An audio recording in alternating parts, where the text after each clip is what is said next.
warahmatullahi wabarakatuh dan salam sejahtera saudara-saudari rakyat Malaysia yang saya kasihi. Malam ini sekali lagi saya berada di hadapan saudara-saudari sekalian untuk memaklumkan situasi semasa ancaman wabak COVID-19 yang telah pun menimbulkan kebimbangan bukan sahaja di Malaysia, malahan di seluruh dunia. Sehingga kini wabak COVID-19 telah merebak di 135 buah negara. Seramai 162,711 orang telah pun disahkan positif COVID-19 ini di seluruh dunia. Daripada jumlah ini, seramai 6,443 orang telah meninggal dunia. Di Malaysia telah berlaku peningkatan kes COVID-19 secara mendadak, iaitu 190 kes semalam, disusuli 125 kes baru pada hari ini, menjadikan jumlah keseluruhan individu yang dijangkiti wabak ini adalah sebanyak 553 orang.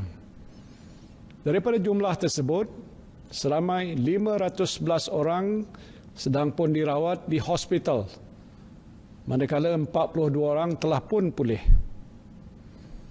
Kerajaan memandang serius situasi semasa ancaman virus berbahaya ini, terutamanya perkembangan gelombang yang kedua. Keutamaan kerajaan kita pada masa ini adalah untuk mencegah penularan baru wabak ini yang dibimbangi akan menjangkiti lebih ramai rakyat. Situasi semasa wabak ini memerlukan tindakan drastik diambil bagi memulihkan keadaan secepat mungkin. Dan untuk itu kerajaan memutuskan untuk melaksanakan Perintah Kawalan Pergerakan mulai 18 Mac 2020 iaitu lusa hingga 31 Mac 2020 di seluruh negara.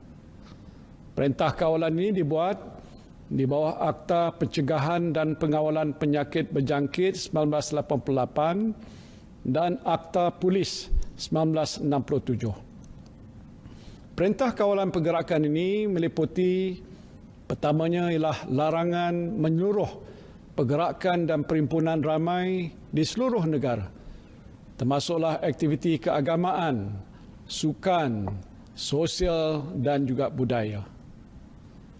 Dan untuk menguatkuasakan larangan ini, semua rumah ibadat dan premis perniagaan hendaklah ditutup, kecuali pasar raya, pasar awam, kedai runcit dan kedai serba nika yang menjual barangan keperluan harian.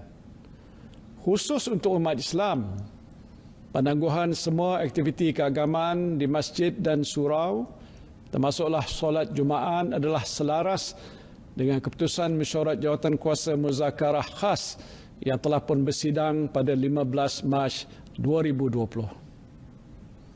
Keduanya ialah sekatan menyeluruh semua perjalanan rakyat Malaysia ke luar negara.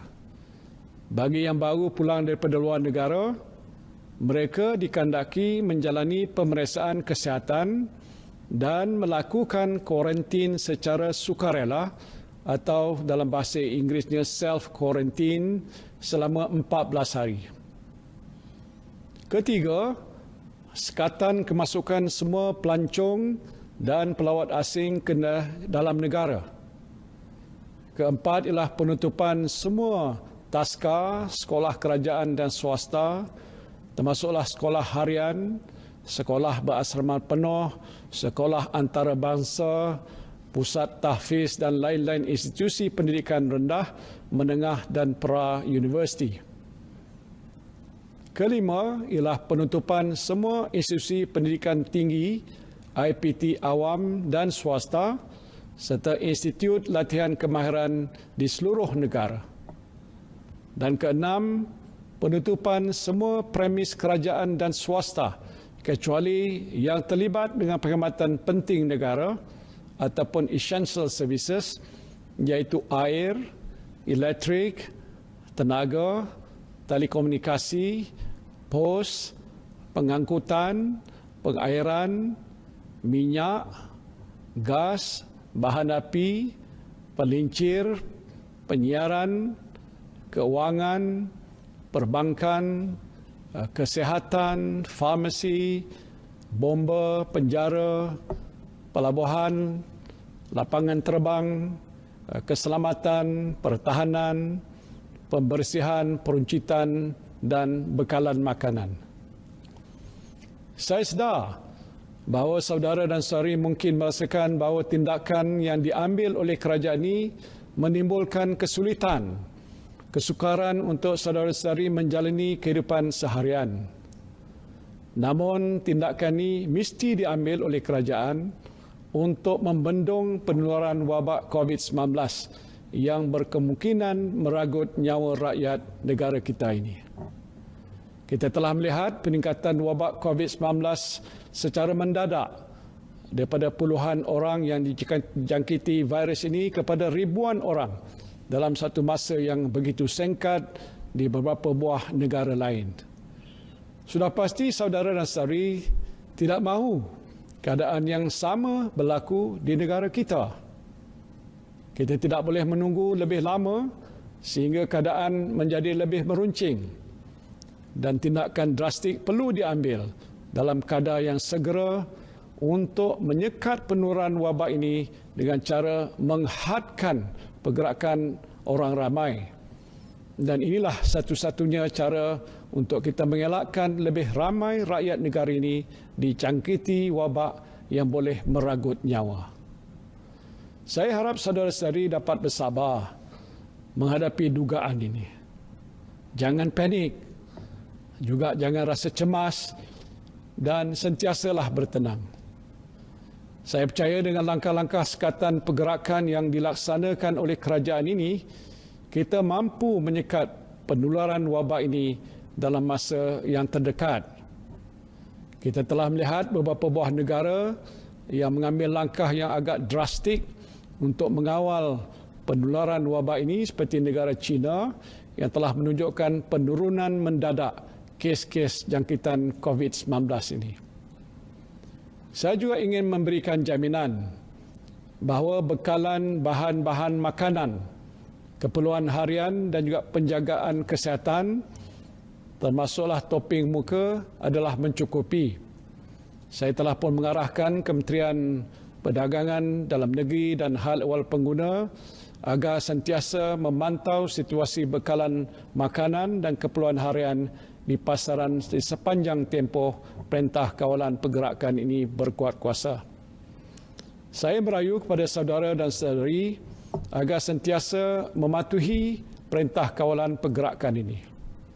Ini adalah tanggungjawab kita bersama yang mesti kita laksanakan sebagai rakyat yang prihatin terhadap keluarga kita, masyarakat kita dan negara kita. Saya juga ingin memaklumkan bahawa sidang khas Majlis Keselamatan Negara akan bermesyuarat setiap hari untuk memantau dan mengawasi situasi wabak COVID-19 ini.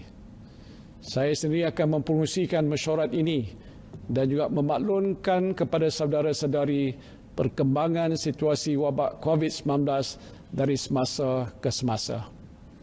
Jika saudara dan saudari mempunyai sebarang pertanyaan berhubung dengan Perintah Kawalan Pergerakan, saudara-saudari boleh menghubungi Pusat Pengurusan Operasi Negara di talian hotline. Nombornya 03-8888-2010. 03-8888-2010 bermula jam 12 tengah hari esok. Saya mengambil kesempatan ini untuk mengucapkan jutaan terima kasih kepada semua petugas kesihatan, penjawat awam dan semua pihak yang telah bertungkus lumus bekerja siang dan malam untuk membendung wabak ini. Saya berdoa agar saudara dan saudari sekalian akan terus cekal dan tabah dalam menjalankan tugas untuk negara demi memastikan keselamatan dan kesejahteraan rakyat di negara ini senantiasa terpelihara. Akhir sekali saya berdoa agar saudara dan saudari sekalian senantiasa diberikan perlindungan oleh Allah Subhanahu wa taala. Wabillahi taufiq wal hidayah. Assalamualaikum warahmatullahi wabarakatuh.